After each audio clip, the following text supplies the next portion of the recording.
Hi everyone, welcome back. Thanks for joining us today. We've got a brand new story to share with you. So let's begin. My name is Nick, and for a long time, I thought I had a solid marriage. Not perfect, but solid. My wife, Audrey, and I had been together for years. We had our ups and downs like any couple, but we always found a way to work through things. At least that's what I believed. But looking back now, I realized that while I was holding on to the idea of our marriage, Audrey had already checked out. It didn't happen all at once. At first, it was little things.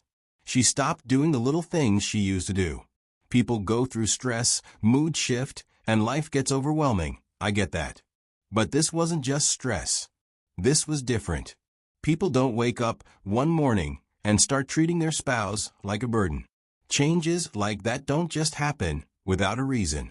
And I was determined to find out what that reason was.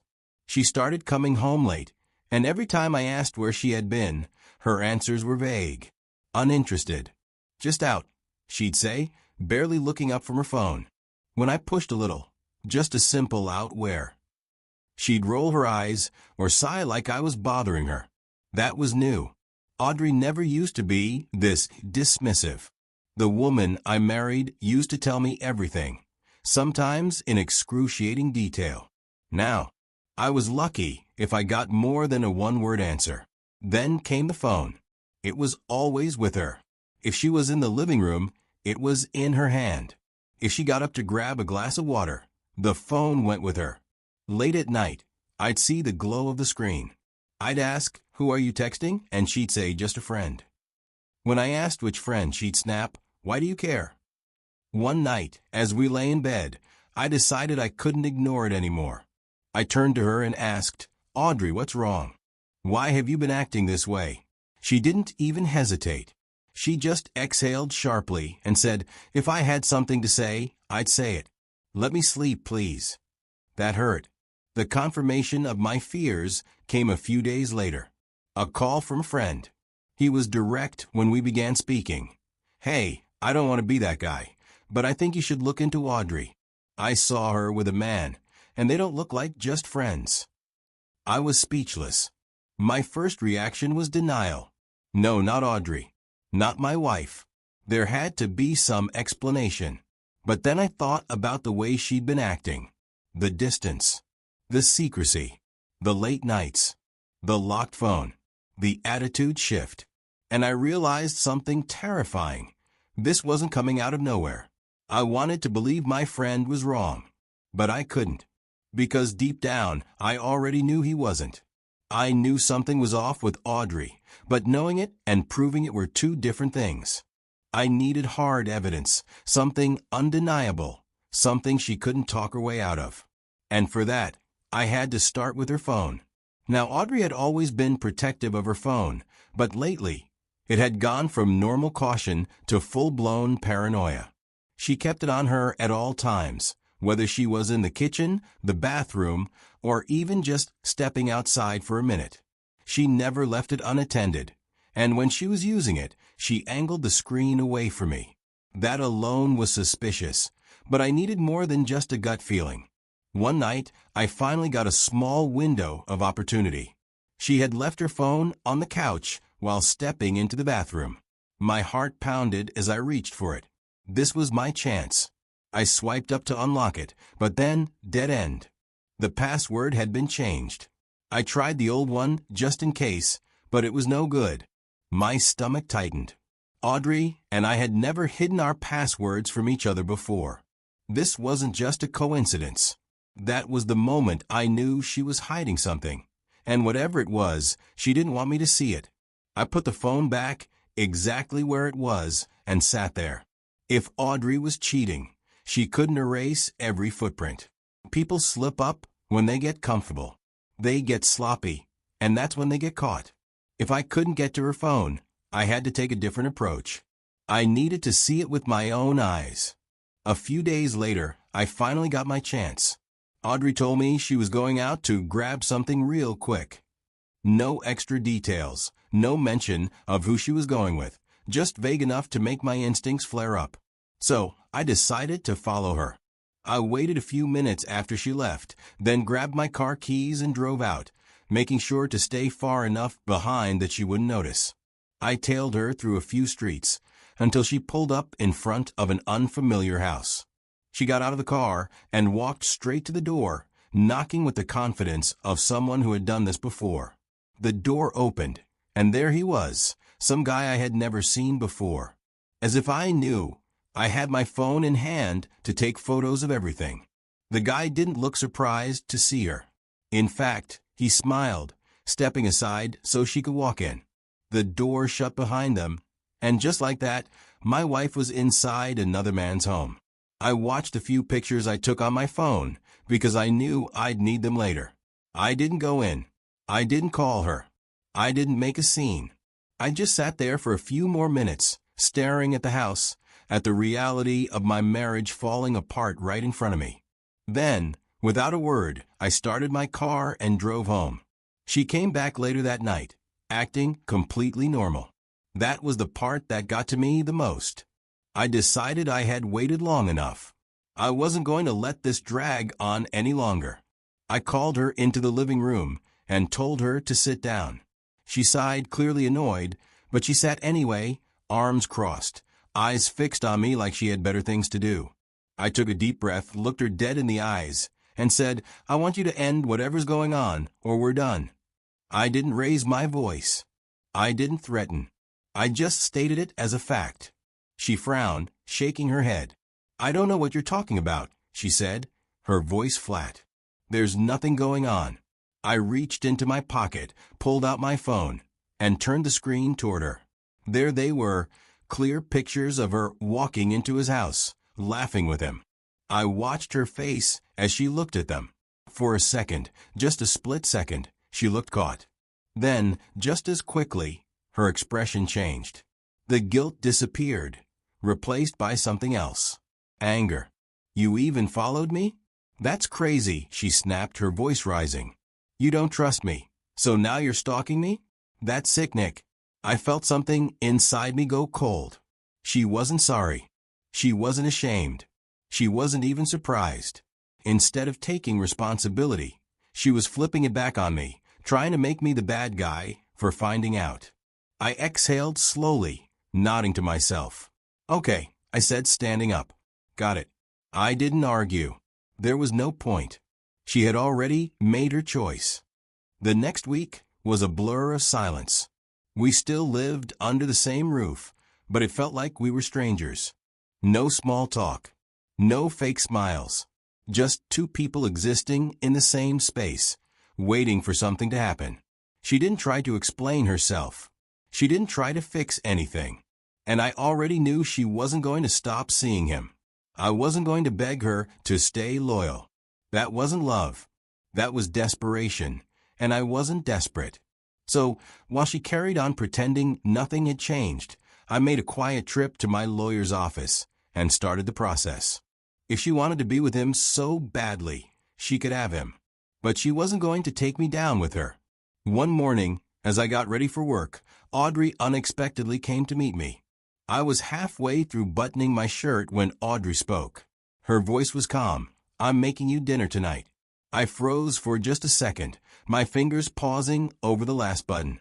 It took a moment for her words to fully register. Audrey hadn't cooked for me in months. Not since all this started. Lately, she barely even acknowledged my presence unless it was to be cold or dismissive. And now, out of nowhere, she wanted to make dinner? I turned to look at her. She was standing near the dresser, scrolling through her phone.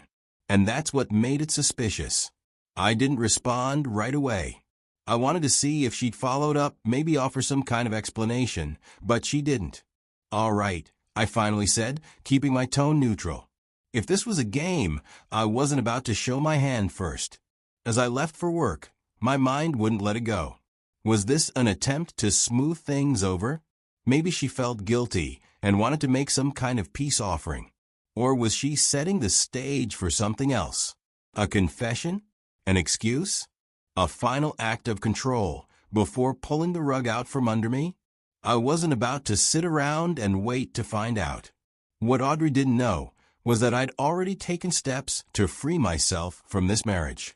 The divorce papers were prepared, sitting neatly in a folder, waiting for the right moment. And more than that, I had something she wouldn't see coming.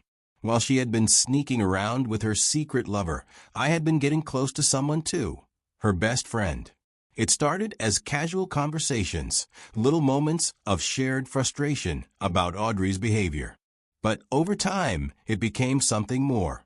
She knew the woman Audrey had become, and she had no illusions about who she really was. So, I decided if tonight's dinner was some kind of mind game, if she still had her affair going on, I wouldn't argue. I wouldn't beg. I wouldn't get angry. I would simply end this marriage on my terms. I came home that evening with a feeling I couldn't quite describe. Audrey was in the kitchen, and the smell of home-cooked food filled the air, something I hadn't experienced in a long time. If this were a few months ago, I might have been excited, maybe even hopeful that she was trying to fix things.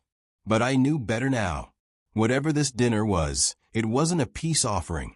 I sat down at the table, watching her as she moved gracefully, setting the plates, pouring the wine, and smiling.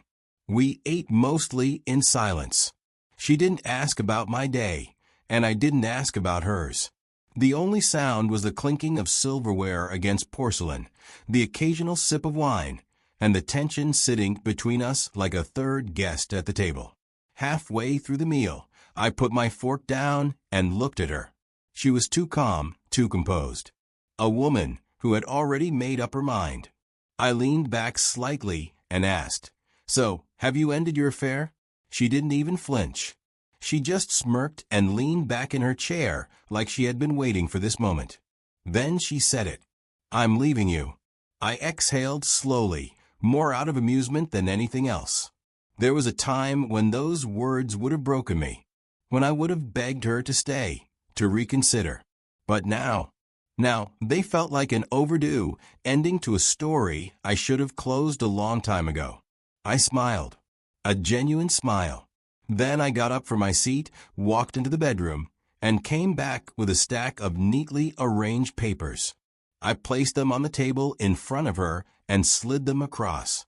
"Perfect," I said, my voice steady, controlled. "I already prepared the paperwork. Sign them."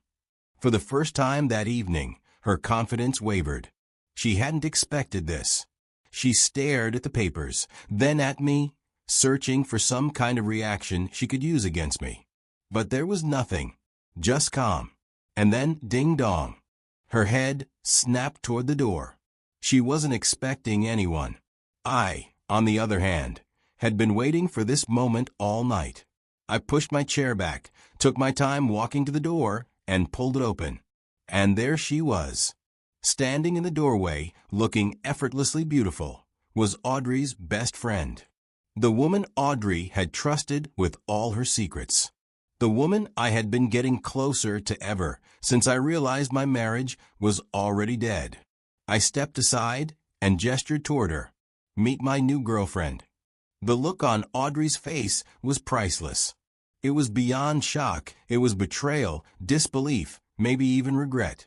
She had forgotten that when you play games, you better be prepared to lose. I won't lie to you. Audrey did not take it well. When she realized I had beaten her to it, she snapped. It was like watching someone go from calm to completely unhinged in a matter of seconds. She went from stunned silence to yelling, asking me if I had lost my mind, calling me every name she could think of. But I didn't argue. I didn't need to. My job was done. The papers were on the table, and she had a decision to make: sign them, or let the court handle the rest. At first, she acted like she wouldn't play dirty. She pretended she was okay with it, that she just wanted to move on. But I knew her too well. The moment reality hit her, she became the woman I knew she could be when things didn't go her way, spiteful, vengeful, ready to destroy everything in her path. It wasn't about the marriage anymore. It was about making me suffer. And she did everything in her power to try. She went to court and played the victim. She told them I had been controlling, manipulative, and even abusive. She claimed she had felt trapped in the marriage, that I had isolated her from friends, made her feel worthless, and emotionally tormented her. She even threw in a few fake stories, things that never happened, just to make me look like the villain. And the worst part? Some people believed her.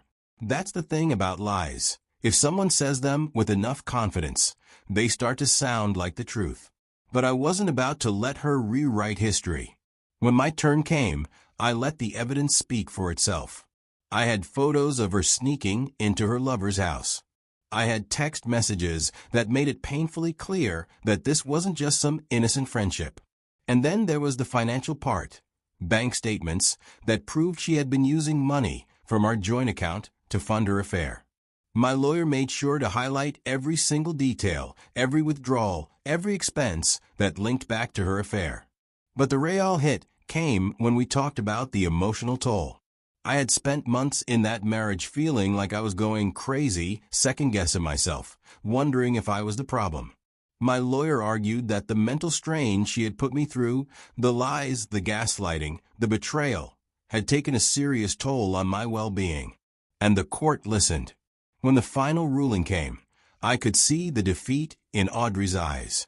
The judge split the assets fairly, but thanks to my solid proof, I kept most of what I had worked for. She didn't get to walk away with everything as she had planned. She thought she could ruin me, but in the end, she only exposed herself. And as I walked out of that courtroom, I felt something I hadn't felt in a long time. Peace. You'd think that after everything, I'd feel complete, satisfied even. But the truth is, no one walks away from something like this without scars. I moved on, at least that's what I told myself. Audrey's best friend and I started seeing each other. She had been there through the fallout. She had seen how Audrey treated me. And unlike my ex-wife, she actually seemed to appreciate me. But deep down, a part of me just couldn't shake the feeling that no matter who I was with, I'd always be waiting for the other shoe to drop. You don't go through betrayal like this and come out the same. I learned that trust isn't just given, it's earned. And once it's broken, it never quite fits back together the way it used to. Could I ever trust someone enough to get married again? Right now, I don't think so.